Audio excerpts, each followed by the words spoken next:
घमंड। कहते हैं दोस्तों, व्यक्ति के विनाश का सबसे बड़ा कारण उसका घमंड होता है। कहते ये भी है कि सफलता पाना तो कोई बड़ी बात नहीं, पर उस सफलता से मिली फेम को संभाल पाना हर किसी के बस की बात नहीं। कुछ ऐसा ही ऑस्ट्रेलिया के साथ भी था। 2007 वर्ल्ड कप के पहले ऑस्ट्रेलिया टीम वो टीम थी जो आईसीसी टूर्नामेंट में मानो राज करती थी। चाहे वो 1999 का वर्ल्ड कप हो या 2003 का वर्ल्ड कप, ये एकमात्र ऐसी टीम थी जिसने लगातार 3 वर्ल्ड कप अपने नाम किए थे। चाहे वो मेंस क्रिकेट हो या विमेंस क्रिकेट, ऑस्ट्रेलिया का दबदबा हर जगह था। 2007 में पहली बार हो रहे T20 वर्ल्ड कप से पहले ऑस्ट्रेलिया लगातार 3 वर्ल्ड कप जीत कर आया था और क्रिकेट प्रेडिक्शन यही कह रहा था कि ये T20 वर्ल्ड कप भी ऑस्ट्रेलिया की झोली में ही गिरेगा। और उस समय की ऑस्ट्रेलिया टीम भी सबसे खतरनाक खिलाड़ियों वाली टीम मानी जाती, जैसे ब्रैडली, मिचेल जॉनसन, जिनकी गेंदबाजी के आगे बड़े बड़े खिलाड़ियों ने घुटने टेक दिए थे।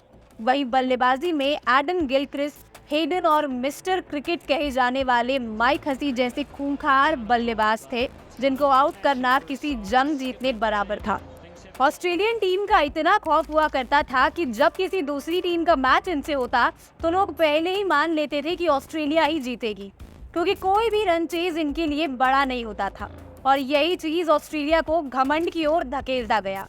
2007 वर्ल्ड कप के सेमीफाइनल में भारत इसी खतरनाक टीम के खिलाफ उतरा था। एक तरफ पाकिस्तान पहले ही सेमीफाइनल में न्यूजीलैंड को हराकर फाइनल्स में पहुंच चुका था और अब समय था दूसरे सेमीफाइनल का, ऑस्ट्रेलिया बनाम भारत, जिस पर पूरी क्रिकेट जगत की निगाहें थी। तो दोस्तों, वीडियो को अंत तक जरूर देखना, क्योंकि ये वही मुकाबला है जिसमें माही की पलटन ने ऑस्ट्रेलिया का घमंड चूर चूर कर दिया था। दोस्तों, सेमीफाइनल के मैच को करो या मरो का मुकाबला भी कहा जाता है, जिसमें हारते ही आप टूर्नामेंट से बाहर हो जाएंगे। और सेमीफाइनल में ऑस्ट्रेलिया का आज भी विनिंग परसेंटेज 80 पार रहता है, जिससे सबको लग रहा था कि इंडिया का सफर इस टूर्नामेंट से अब खत्म। लेकिन महेंद्र सिंह धोनी के इस टीम में वो हर हथियार तैयार था जो ऑस्ट्रेलिया को घायल करने का जज्बा रखता था। अब भारतीय कप्तान धोनी और ऑस्ट्रेलियाई कप्तान एडन गिलक्रिस्ट मैदान में आए और भारत ने टॉस जीतकर पहले बल्लेबाजी करने का फैसला लिया। भारत के लिए ओपनिंग करने आए गौतम गंभीर और वीरेंद्र सहवाग। मैच शुरू होते ही ओवर की तीसरी गेंद पर गंभीर ने एक शानदार बाउंड्री से इंडिया का खाता खोला, लेकिन ओवर की आखिरी गेंद पर ब्रैडली का ऐसा बिहेवियर किसी को भी रास नहीं आया और फिर उसी के बाद सहवाग के थाई में खिंचाव आ गया, जिसके बाद रोहित शर्मा को सहवाग के रनरअप के रूप में जाना पड़ा। उसके बाद गंभीर ने तीसरे ओवर में 2 चौके और मारे और चौथे ओवर में एक शानदार पोल शॉट मारा जो बाउंड्री पार गई। 5वें ओवर की शुरुआत सहवाग के एक शानदार चौके से हुई, लेकिन अगले ही गेंद पर सहवाग अपना कैच एडन गिलक्रिस्ट के हाथों थमा बैठे। अब भारत का स्कोर हो गया था 5.2 ओवर में 30 रन पर 1 विकेट। फिर गंभीर का साथ देने आए उथप्पा, जो अपने साथ भाग्य भी लाए। हेडन के हाथों उनका कैच मिस हो गया। ये जीवन दान तो भारत के पक्ष में था, लेकिन भारत का वो स्लो रन रेट से खेलना बिल्कुल नहीं। भारत का स्कोर 8 ओवर में मात्र 41 रन था, जो ऑस्ट्रेलिया के लिए बाएं हाथ का खेल था। भारत को अब एक तेज रन रेट की दरकार थी, लेकिन तेज रन बनाने की कोशिश में गंभीर भी अपना विकेट जॉनसन के हाथों दे बैठे और अब भारत के लिए मुश्किलें बढ़ती हुई नजर आ रही थी, क्योंकि ना तेजी से रन बन रहे थे और दूसरी तरफ भारत विकेट गंवा रहा था। लेकिन फिर आए युवराज सिंह, जिसने पिछले ही मैच में इंग्लैंड के खिलाफ लगातार 6 छक्के मारकर इतिहास रचा था। उस पूरे टूर्नामेंट में युवराज के सामने कोई बॉलर आने से घबराता था और ऐसा ही हुआ। युवराज ने आते ही 2 लंबे छक्के लगाकर ऑस्ट्रेलिया को दिखा दिया कि उनके सामने कौन खड़ा है। युवराज और उथप्पा ने मिलकर ऑस्ट्रेलियाई बॉलर्स की जमकर धुनाई की और भारत के रन रेट में भी इजाफा कराया। युवराज का शॉट गोली की तरह बाउंड्री पार जा रहा था। मात्र 20 गेंद में अर्धशतक ठोककर युवराज ने ऑस्ट्रेलियाई बॉलर्स को जोर का तमाचा मारा था। वहीं दूसरी तरफ उथप्पा ने भी युवी का साथ जमकर निभाया। 15वें ओवर में उथप्पा ने जॉनसन के ओवर में 2 छक्के लगाए। दोनों के इस आक्रामक अवतार के सामने किसी बॉलर के पास कोई जवाब नहीं था। दोनों ओर से हो रही पिटाई से जूझ रहा ऑस्ट्रेलिया 1 विकेट के लिए बौखलाया हुआ था। तभी युवराज और उथप्पा के बीच हल्की सी मिसअंडरस्टैंडिंग हुई और उथप्पा रन आउट हो गए। लेकिन तब तक उथप्पा अपना काम बखूबी कर चुके थे। क्योंकि जहां भारत का स्कोर 8वें ओवर में मात्र 41 रन था, वहीं 15वें ओवर में 125 रन पहुंच चुका था।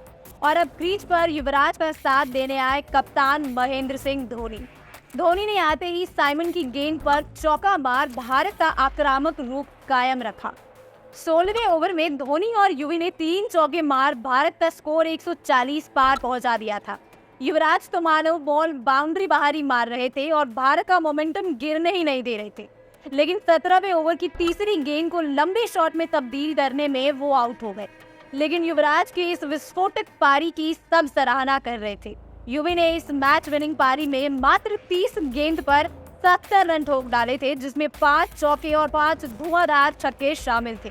233 की स्ट्राइक रेट से युवराज ने ऑस्ट्रेलियाई गेंदबाजों की जमकर कुटाई कर दी थी और ऑस्ट्रेलिया को बता दिया था कि इतनी आसानी से ऑस्ट्रेलिया भारत से मैच जीत नहीं सकती। तो दोस्तों, युवराज की इस पारी के लिए वीडियो को एक लाइक जरूर करें। युवी के आउट होने के बाद धोनी का साथ देने आए यंग प्लेयर रोहित शर्मा। अब पारी की लास्ट 15 गेंद बाकी थी और भारत को जरूरत थी एक बेस्ट फिनिशिंग टच की, और वो कप्तान धोनी और रोहित ने खूब करके दिखाया। युवराज की इस पारी को व्यर्थ ना करते हुए धोनी ने 19वें ओवर की तीसरी गेंद पर एक लंबा छक्का जड़ दिया और उसी ओवर की लास्ट गेंद पर रोहित ने भी कड़ाकेदार छक्का लगा दिया।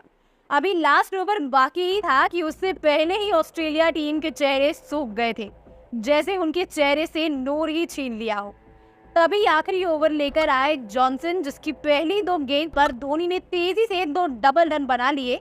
लेकिन आखिरी ओवर की 5वीं गेंद पर धोनी 18 गेंद में 36 रन बनाकर रन आउट हो गए। किंतु लास्ट बॉल पर भी रन्स का मोमेंटम भारत की ओर ही रहा और इरफान के हेलमेट से गेंद लगकर बाउंड्री पार चली गई और भारत का स्कोर 20 ओवर में 188 रन था।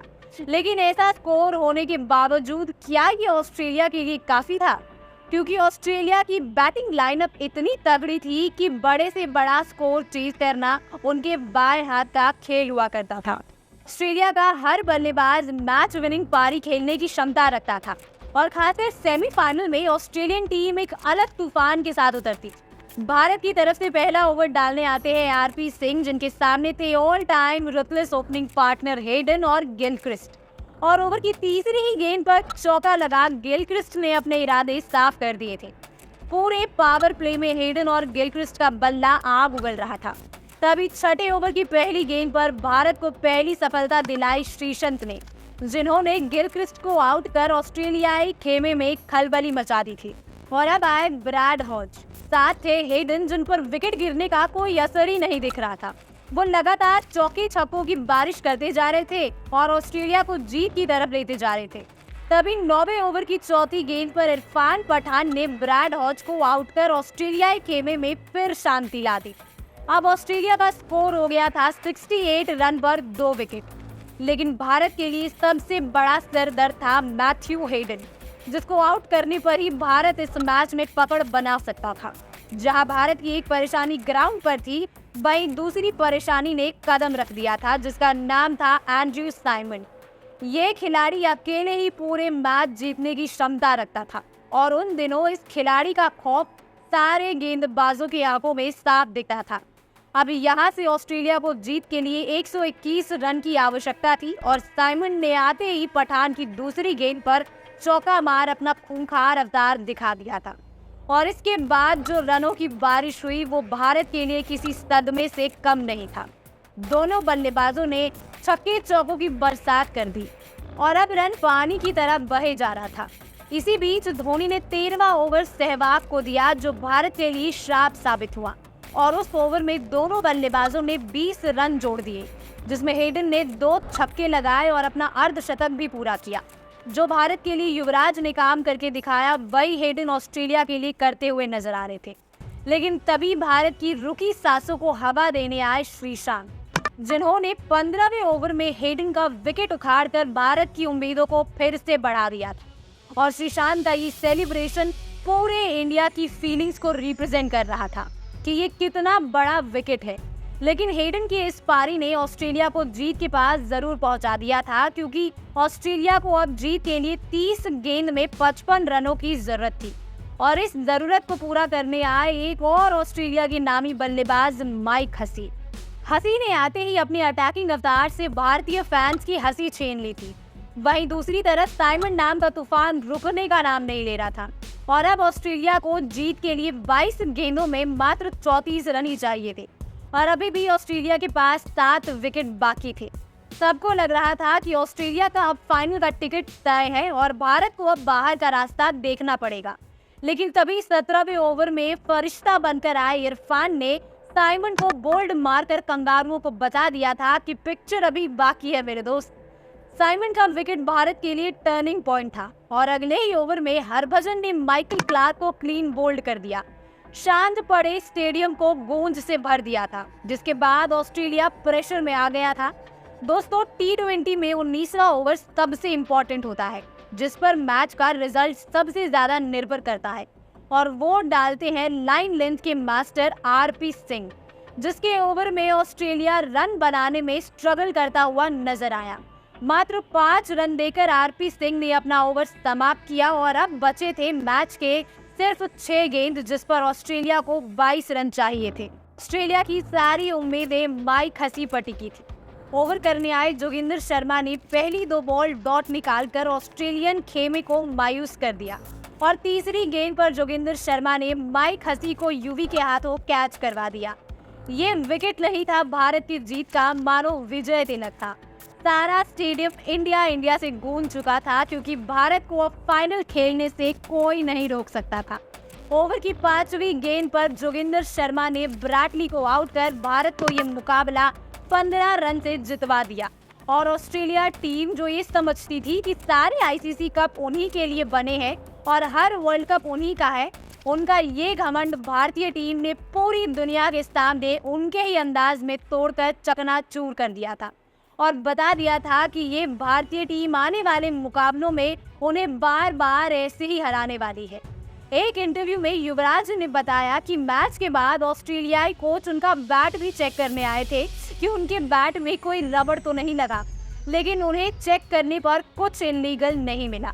तो दोस्तों, इस भारतीय टीम के लिए और युवराज सिंह के लिए एक लाइक तो जरूर करें और वीडियो आपको कैसी लगी कमेंट में बताएं।